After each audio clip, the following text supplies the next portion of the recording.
गौतम बुद्ध अपने शिष्यों के साथ एक छोटे से गांव से गुजर रहे थे।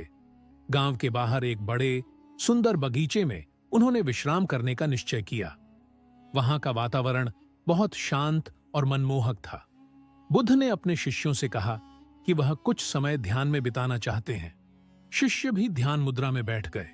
तभी एक धनी व्यापारी गांव के पास आया जो बहुत दुखी और परेशान दिख रहा था। वह बुद्ध के पास पहुंचा और उनके चरणों में गिर गया। भगवान, मेरी मदद करें। मैं जीवन में बहुत बड़ी विपत्ति का सामना कर रहा हूं। मेरी पत्नी ने मुझे धोखा दिया है और मेरे घर की शांति भंग हो गई है। बुद्ध ने अपनी आंखें खोलीं और शांत स्वर में उससे पूछा, क्या हुआ, बताओ। व्यापारी ने रोते हुए कहा, भगवान, मेरी पत्नी ने मेरे विश्वास को तोड़ दिया। मैंने उसे हर सुख सुविधा दी, लेकिन उसने मुझे धोखा दिया। मैं अब क्या करूं? क्या मुझे उसे छोड़ देना चाहिए?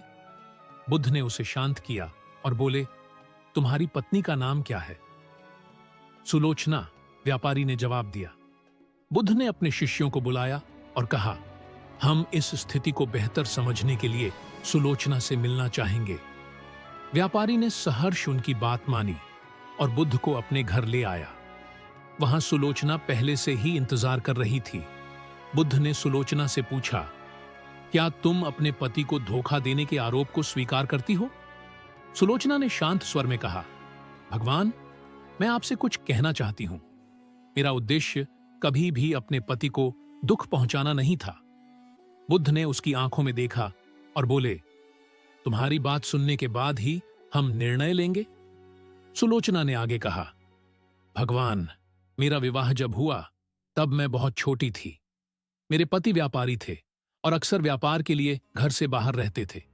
मैं घर में अकेली रहती थी और धीरे धीरे मुझे लगने लगा कि मेरा जीवन सिर्फ एक प्रतीक्षा बनकर रह गया है। मैं चाहती थी कि कोई मुझे समझे, मुझसे बात करे, लेकिन मुझे केवल अकेलापन मिला। व्यापारी ने क्रोध से कहा, मैंने तुम्हें सब कुछ दिया, फिर भी तुमने यह क्यों किया? सुलोचना ने दुखी स्वर में कहा, आपने मुझे धन, कपड़े, गहने दिए, लेकिन वह चीज नहीं दी जिसकी मुझे सबसे ज्यादा जरूरत थी, प्रेम और समय। मुझे लगा जैसे मैं आपके लिए केवल एक वस्तु हूं, न कि एक इंसान। इसी कारण मैंने बाहर किसी और से संपर्क किया। बुद्ध ने गंभीर स्वर में कहा, यह कहानी सिर्फ तुम्हारी नहीं, बल्कि समाज में कई महिलाओं की है जो प्यार और ध्यान की कमी के कारण गलत मार्ग पर चली जाती हैं। लेकिन इसका मतलब यह नहीं कि तुम्हारा निर्णय सही था। सुलोचना, तुम्हारा यह कदम तुम्हारे पति और तुम्हारे रिश्ते दोनों के लिए हानिकारक साबित हुआ।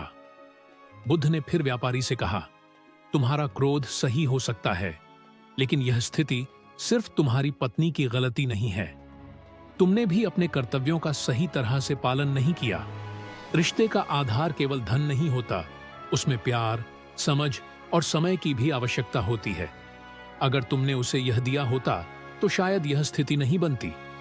फिर बुद्ध ने सुलोचना से कहा, तुम्हारा फैसला भी गलत था। तुमने बिना किसी संवाद के धोखा दिया, जिससे सिर्फ दर्द और कष्ट पैदा हुआ। रिश्ते में समस्या का समाधान संवाद से होना चाहिए, न कि विश्वासघात से। व्यापारी और सुलोचना दोनों बुद्ध के सामने अपने आंसुओं को रोक नहीं पाए। उन्होंने एक दूसरे से माफी मांगी और बुद्ध से आशीर्वाद लिया।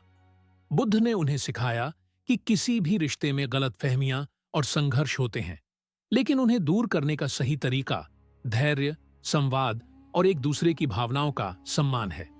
धोखा देना, चाहे किसी भी परिस्थिति में हो, हमेशा रिश्तों को और कठिन बनाता है।